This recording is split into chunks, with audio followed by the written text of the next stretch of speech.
Joe Hopkins here, just hanging out in my PJs. These are my PJs, right? Big t-shirt.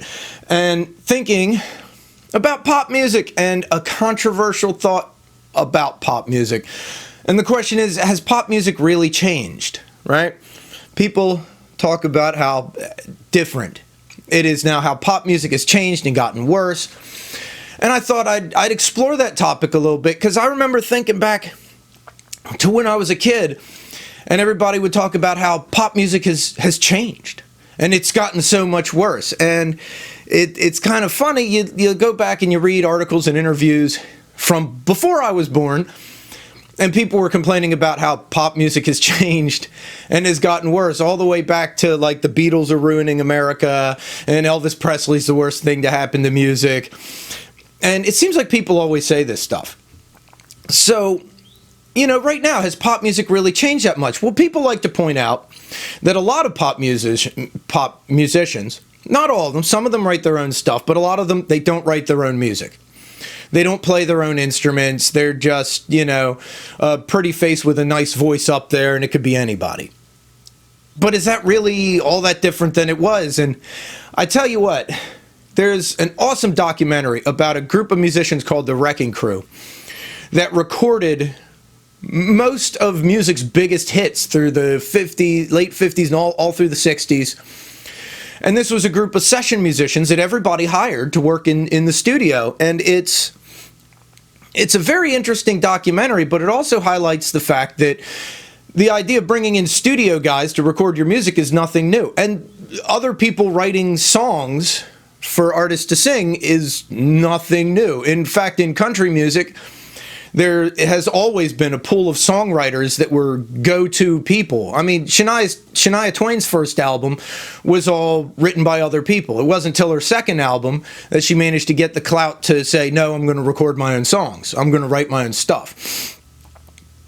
So, I mean, the idea of people covering music, having songs written for them, and having ringers come in the studio to do all the heavy lifting, that's nothing new. I mean, nothing new at all, really. Even when it comes down to, even the Beach Boys, right? I mean, granted, Brian Wilson wrote all the songs, but for Pet Sounds, he wrote and recorded all the musical parts to the album while the rest of the band was on tour. They came back and did their vocal parts. And that's considered, Pet Sounds is considered one of the greatest albums of all time. And, I mean, Brian Wilson had ringers come in and record the whole thing while the rest of the band was out touring, like I said. So that's not exactly anything new. I mean, Britney Spears, I don't think she wrote too many of her own songs. Most of them were written for her, recorded by studio guys and, produced, and she came in and put in the vocals. That's the whole assembly line process, as people call it, is nothing new. And I don't see where it's getting worse about that. I mean, now you have bigger lists of songwriters on each song. Now you might have a list of, anywhere from 5 to 10 to 12 songwriters on any one song.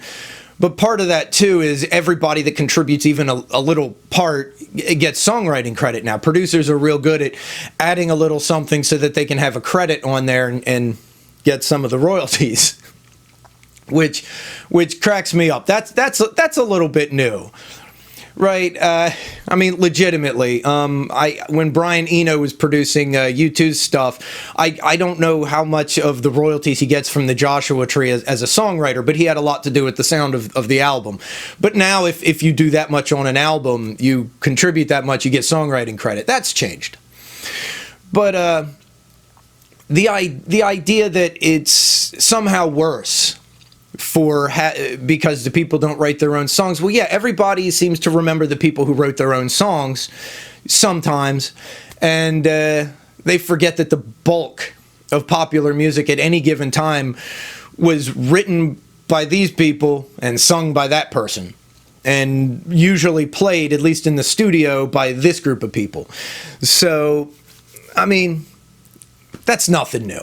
You can't say it's changed. You can't say it's all that different. And as far as it getting worse, every generation loves the music they love because it's the music that appealed to them when they were young, right? Like, I can recognize that right now, right? Who's big at the moment? Like Billie Eilish or T-Pain, or I don't know. They're even getting a little long in the tooth at this point. They're not the newest thing out, but the newest music out, people complain about it. Older people complain about it. It's not like it was when I was young. No, it's not. It's not worse, though. You can't tell me any of the artists that are out now are all that much worse than Britney Spears or, Madonna, like in the 80s. And pop music is supposed to appeal to the young while they're young. So, I mean, you got to bear in mind, the stuff you liked when you were young, the older people, your parents and the older people around you, also thought it's all getting worse. I mean, people were saying the Beatles were ruining music, right? People said, like I mentioned at the beginning, people said Elvis Presley was ruining music.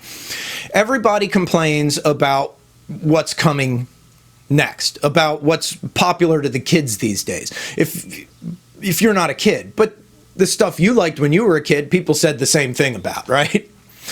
I mean, it's true. Sounds change. It's supposed to appeal to the youth. That's the whole point. There's music out there to appeal to us older people, and honestly, I like a lot of the pop music. I always have. I listen to it. Like I said, I'm not always entirely aware of who's big at the moment. I find the artists I really like. I do really like Billie Eilish. I think she's very talented. Greta Van Der Waal. I don't know how popular she is, but I like her music. It's really good stuff. And Greta Van Fleet. There's, two Gretas in a row. Yeah, but I like the newer music. I like a lot of these newer groups. Greta Van Fleet kind of has a bit of an older sound to them. But the point is everybody likes what they listened to when they were young. And as they get older, they always complain, music's getting worse. Well, I don't think it is. I don't think music's really getting worse. People complain about the simplicity of music at the moment. It's like everybody's following a formula.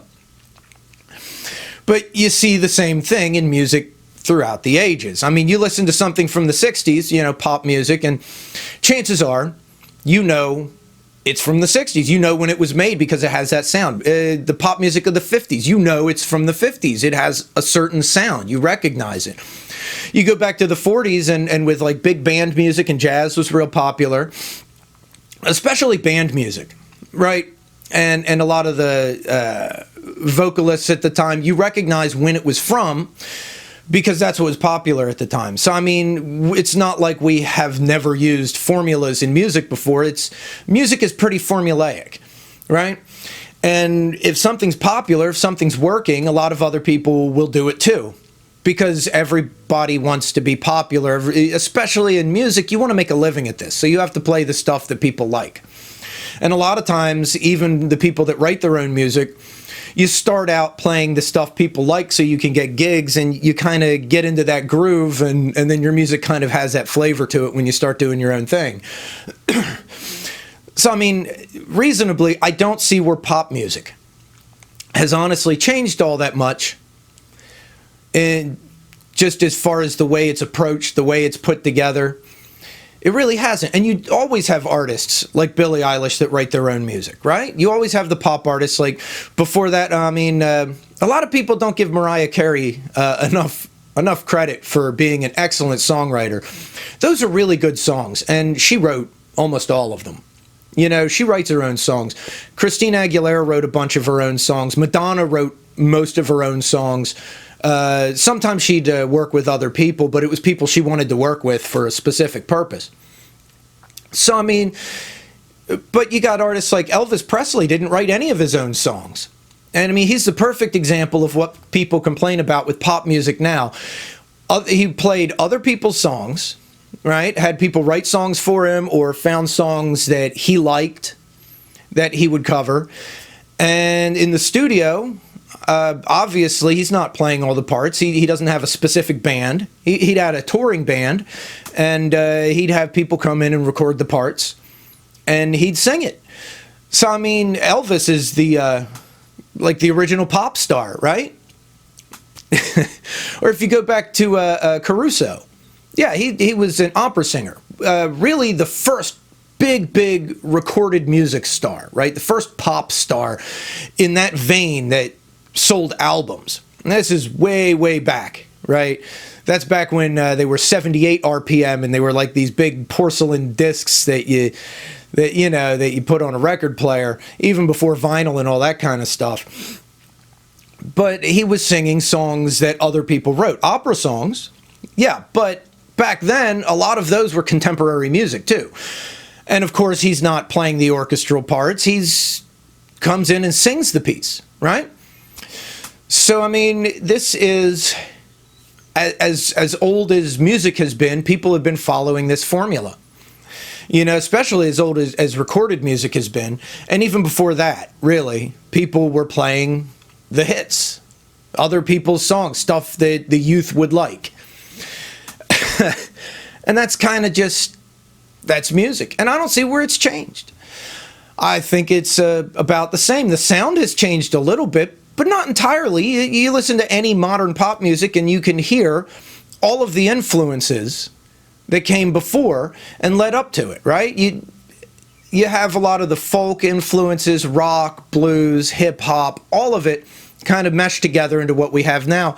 And that's also something that's pretty traditional, you know?